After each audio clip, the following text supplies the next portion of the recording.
बिस्मिल्लाहिर्रहमानिर्रहीम। अस्सलाम वालेकुम दोस्तों, उम्मीद करता हूँ आप बिल्कुल ठीक ठाक होंगे। दोस्तों आज है 23 जून सन 2021 और दिन है बुध का। दोस्तों आप तो जानते हैं इस वक्त ओमान के अंदर बहुत बड़े पैमाने पर वैक्सीनेशन का सिस्टम स्टार्ट है, यानी वैक्सीन लगाई जा रही है। और जो ओमानी शहरी हैं उनसे कहा गया है कि वो 45 साल और 45 साल से जो ऊपर हैं वो ऑनलाइन अपनी रजिस्ट्रेशन करवाएं।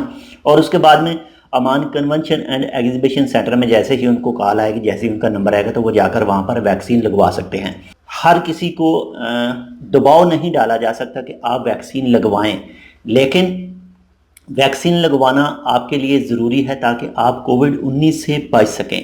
जितने भी आम रूटीन के आम खारजी हैं उनके लिए प्राइवेट हॉस्पिटल में वैक्सीन मौजूद है। वो फाइज़र की वैक्सीन मौजूद है, उसके बाद में एस्ट्राजेनेका की वैक्सीन मौजूद है, तो वो पैसे पे करके लगा सकते हैं। इससे आज से कुछ दिन पहले जो एक न्यूज़ आपके साथ शेयर की थी, और वो एस्ट्राजेनेका की शेयर की थी कि 22 रियाल में 2 डोज आप लगवा सकते हैं।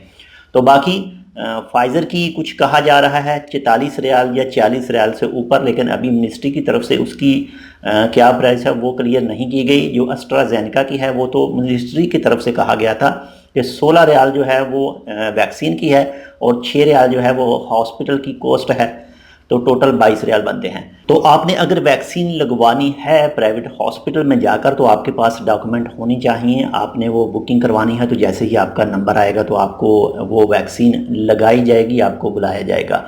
तो वैसे इससे पहले जो कंपनियों वगैरह ने अपने वर्करों के लिए बुक कर रखी हैं वो भी प्राइवेट हॉस्पिटल में ही लगेंगी। तो बाकी इसके हवाले से जैसे कोई मज़ीद अपडेट आती है तो वो भी इंशाल्लाह आपके साथ शेयर करते हैं। इस कोविड-19 से बचने के लिए कोशिश यही करें कि वैक्सीन लगवा लें, ताकि कुछ आगे जो नेक्स्ट आने वाले दिन होंगे, नेक्स्ट आने वाले महीने होंगे, तो इसमें आपको ट्रैवल करने के लिए हो सकता है कि एक कंट्री से दूसरी कंट्री जाने के लिए आपसे पूछा जाए कि क्या आपने वैक्सीन लगवाई है, और आपसे वो सर्टिफिकेट भी मांग सकते हैं एक जगह से दूसरी जगह ट्रैवल करने के लिए। तो इसलिए वैक्सीन लगवा लेना ही बेहतर हल है। तो बाकी इंशाल्लाह जैसे कोई मज़ीद अपडेट आती है तो वो भी इंशाल्लाह आपके साथ शेयर करते हैं। मिलते हैं आपसे दूसरी अपडेट के साथ। अगर आप चैनल सब्सक्राइब नहीं किया तो आप चैनल सब्सक्राइब कर सकते हैं। अल्लाह हाफिज़।